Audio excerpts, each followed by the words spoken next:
Hello. So man, I've went ahead and put a little bit of extra time into these videos. Applied you with 2 different camera angles. This one is definitely a little bit personal. Most of you guys know I started by trading options when I was 15, 16. So when I got into futures trading, I already had that kind of base that helped me kind of jump forward when I first started to trade futures. But seriously, I want you to understand how crazy of an opportunity it is to be able to trade futures.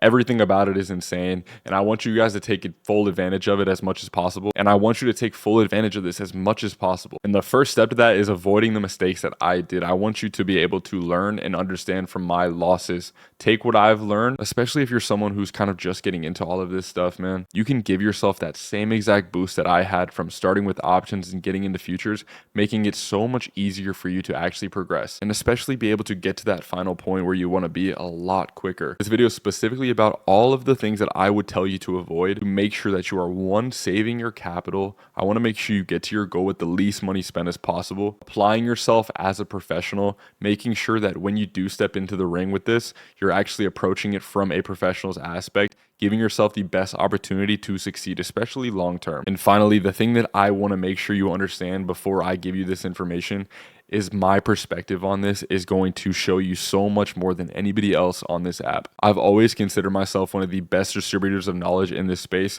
because of my approach to all of this. I don't consider myself someone above you or trying to sell you something. I'm going to give you all of this information in the most clear, transparent possible way to understand, to make sure you get to that next point with the verbalization and the understanding of what I say. I don't want to give you these big words. I don't want to make you misunderstand things. My goal here is to make this as simple as possible because trading is already so hard. All you got to do is subscribe, man. Please. By the way, a lot of people have been talking to me, asking me about meme coin videos. First of all, off. And second of all, specifically with what just happened to me yesterday in the mentorship, I do these seminars every week and I finally had some people for the first time ever come up and actually talk to me. It was so amazing to hear all these people's stories, exactly what they want to do. I don't want to be around people trading meme coins. That's such a bad habit. It's basically gambling. I don't want those people on my channel. I don't want those people anywhere near my mentorship. Check back on those guys in 2 months and you'll see exactly what I'm talking about. The number one thing that all you have to do, set this up and you will never have to worry about making stupid mistakes. There's a trade plan and that's it. And I want to make this such an easy way for you to apply this to yourself. Look at any successful person that's in any sort of sport. They have a very specific regimen that they do every single week, pretty much just like a workout plan.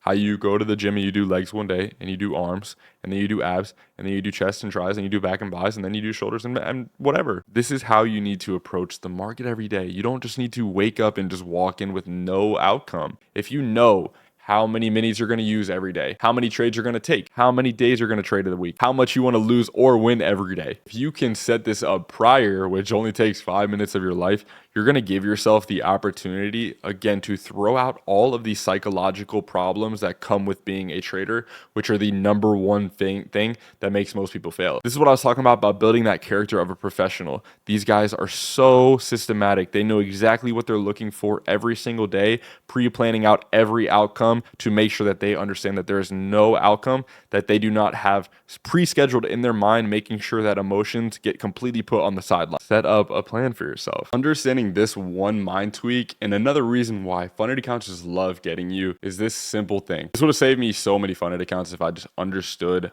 drawdown a little bit easier. No matter what account you purchase, whether it's a $50, $150, $200, $300,000 funded account, look at the drawdown specifically as your account value. Do not look at the account value, in this case, let's just say as a $50,000 account. With $3,000 in drawdown, you're going to look at the overall P&L of your account and you are going to minimize the actual outcome of your losses because, oh, it's only $200, $300, $400 per trade. That's okay. Your account value is the drawdown that you have. Forget the number up at the top. I don't care what it is. Whatever the drawdown is in your account is the amount of money you have left. If you have $2,000 in drawdown and you're risking $200, $300, $400 a trade, there is not enough room for you to succeed. You are just falling victim to one of the other things that prop firms love to do, and that is mislead you and have that misconception of confidence when you're trading. It's just not realistic for you to do it. You're not going to survive long term. It's impossible. I've been on one of the worst streaks in my life, man. You think if I traded with that much of my account, risking that percentage amount every time, you think I'd still have a fun account? No, I'd be cooked. I'd be working at McDonald's. I'd be shilling meme coins to my followers trying to make money off them. Look at your overall drawdown remaining, then look at how much you tend to lose per trade, and then realize that percentage and find out what percentage that is. And it's probably got to go down. I would say you should never be risking more than 10%. That more than 10% of your account in one day. I know you guys are so misled on actual outcomes of trades, but please understand, we all know this. People that put their retirement money aside, they're looking for 8, 9, 10% a year. And that's a crazy year for them. The fact you're risking 10% a day, I really want you guys to understand the ability of believing in the long term, in the big picture, how much you can achieve and actually beat these prop firms. They don't want you to stick around in these accounts. The longer you keep an account alive, the deeper you get with less restrictions, the better your outcome will always be. They're trying to do everything they can to manipulate you in a false belief of hope. Oh, I have $50,000 in an account, $200 a trade is fine. You are buying into the game they're playing, and it's going to cost you so much money. Yes, I got to the point where I'm doing very well now from trading. I don't want to say I'm set for my life, but I'm pretty set for my life. But I spent a lot of money on funded accounts coming up. I was messing around. I wasn't doing the right things. I felt way more confident than I should have been taking these trades. I was over leveraging. I was doing all these horrible things. I'm telling you, I didn't have a trade plan. And guess what? I got to my end goal, but not the normal person has the amount of money I was ready to spend on funded accounts. It's kind of messed up because you guys know I've been trading for a long time. I had the money aside. I was gonna succeed trading futures regardless, but that's not the position you might be in. And even if you got money like that, why would you want to spend it, man? You could get through your first 5 accounts and have everything you would need to succeed going forward. This one is less about statistics and more about actual execution. The ability for you to group trade on these prop firm funded accounts is the actual leverage and the opportunity that really strikes with futures. With all these prop firms coming up currently, I'm not sponsored, but I will say, I use Apex, I use Top Step, and I use my funded futures. Your goal should be to be maxed out on all 3 of those platforms. The money you make from any payout or any opportunity you get, you should be going into reinvesting that to build more accounts on each of these prop firms. Where funded accounts get crazy is the ability to group trade. Group trading is basically just connecting accounts together, making sure that when you take one trade, it actually takes it on all of your accounts.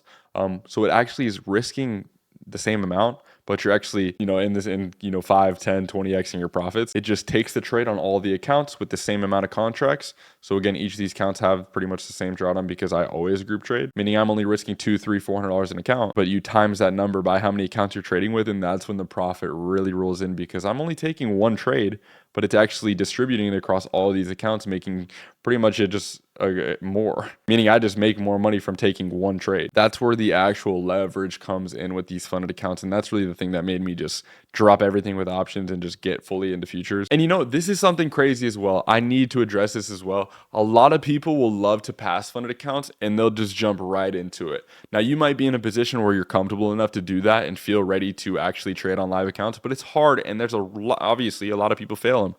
Obviously, a lot of people fail these accounts, man, and it's a big step. And psychologically, it can really put some stress on you. So if you're not ready to trade on a live account yet, but you pass one. So let's say you're new to trading futures, you're getting comfortable, you pass an account. Let's go, dude. I'm so proud of you. But you don't need to jump on it right away because guess what you can do? You can go ahead and put that to the side for now, and you can actually go get another eval or multiple and actually try and pass those. You're gaining experience from passing these eval accounts while you're waiting, putting those live accounts to the side. So when you're actually ready to do so, you're going to have multiple, even again, what I just talked about with the group trading, 5, 3, 4xing your profits, giving yourself even more money to trade with, and kind of just getting rid of all the beginner stuff. You know how rewarding it would feel by the time you're ready to trade, and it's very hard. And that's another problem is this is all about prop firms. Again, these prop firms only make money when you lose. So they want you to pass these accounts and jump right on them and try and pass and get a payout. If you do this correctly, and it's solely up to you to hold yourself accountable to make sure that you can say, hey, maybe I'm not ready to trade on this live account just yet, and actually go and get another eval and do some more dirty work, get some more experience under your belt trading with these rules. Then when you're ready, you feel confident, you're going to have everything fully set up for you.